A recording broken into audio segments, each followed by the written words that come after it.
Good evening. Tonight, a digital rumor shook American industry. Toyota and Honda, automotive giants, might leave the United States.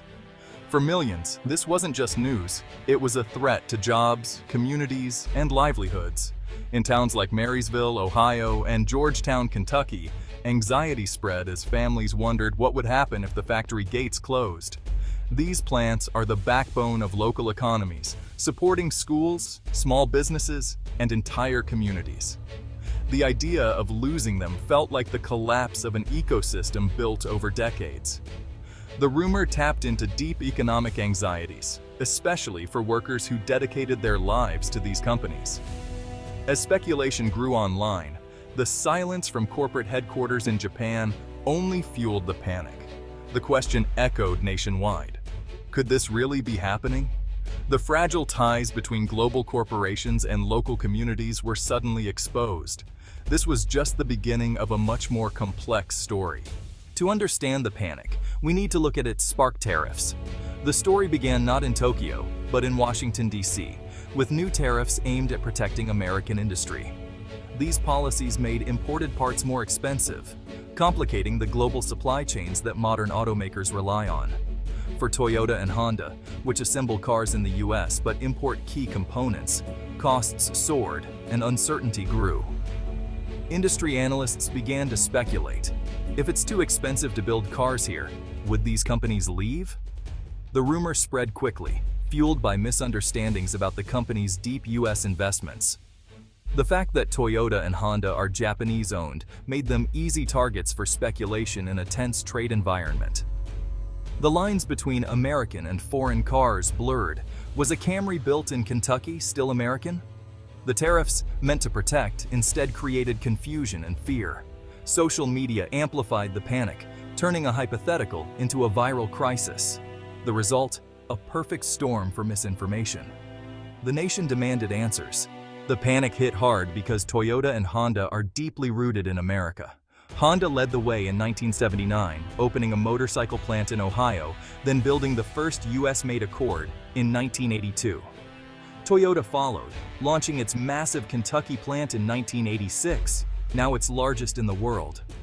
Over decades, both companies became pillars of American communities, investing in schools, supporting local initiatives, and creating stable, middle-class jobs.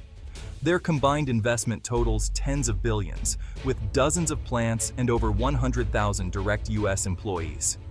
Their presence supports hundreds of thousands more jobs at suppliers and local businesses. These aren't fly-by-night operations. They're woven into the fabric of American life. The company's success pushed American automakers to innovate and improve. The trust built over decades made the rumors of departure especially jarring.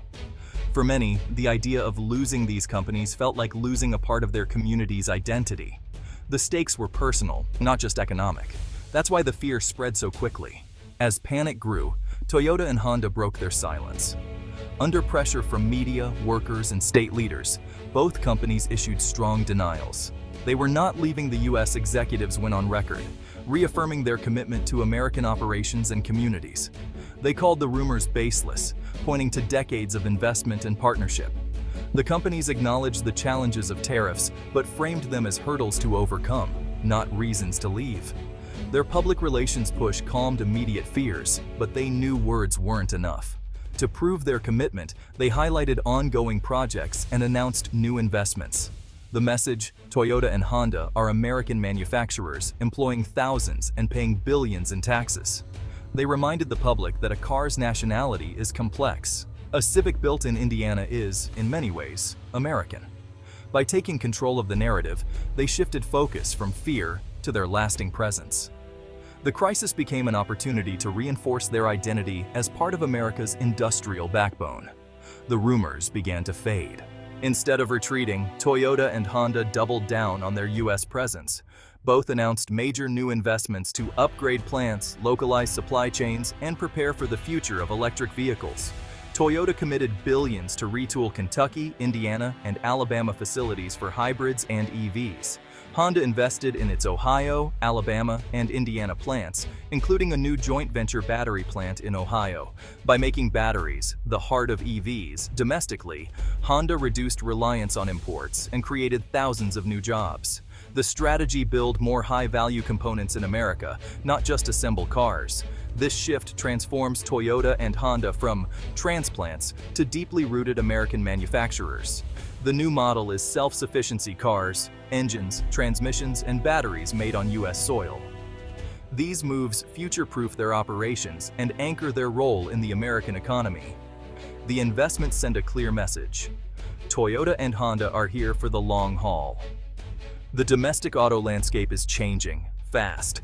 The companies are leading the way. The industry is being reshaped before our eyes. Toyota and Honda's investments ripple far beyond their factories. Every assembly line job supports several more in the supply chain: parts makers, logistics, local businesses.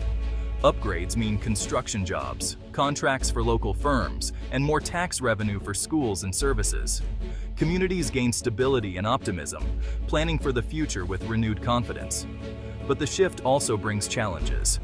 As Toyota and Honda localize, Detroit's Big Three face new pressure to do the same, especially for electric vehicles.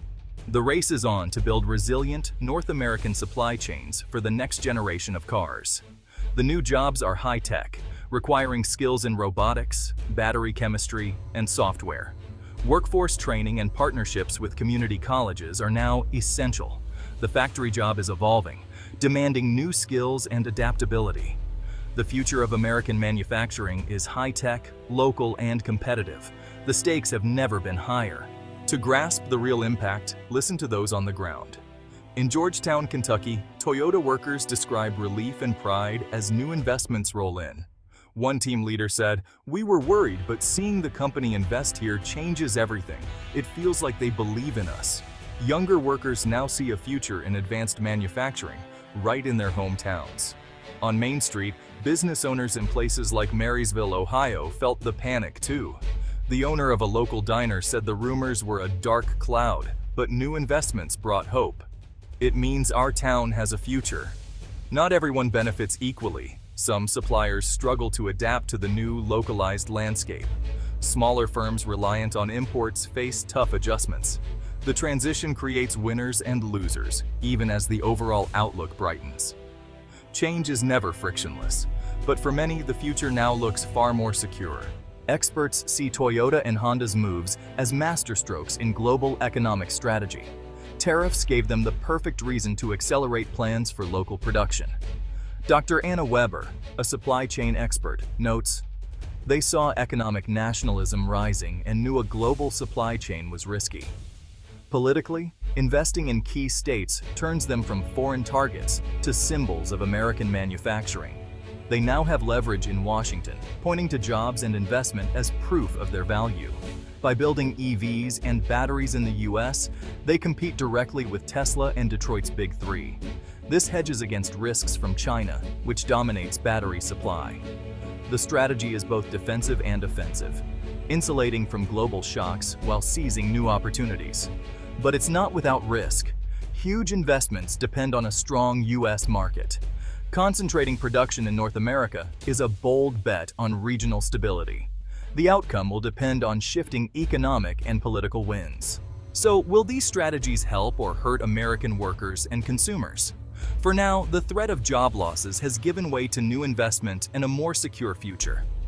Tariffs, meant as a shield, became a catalyst for a stronger domestic manufacturing base. The result, a more resilient North American supply chain and more high-tech jobs. But localization is expensive. Costs may rise for consumers. The challenge is balancing security for workers with affordability for buyers. This episode shows how decisions in Washington and Tokyo reshape lives in Kentucky and Ohio. The lesson: building smarter partnerships, not walls, is the way forward. The benefits must be shared broadly, creating lasting prosperity for American families. The story continues.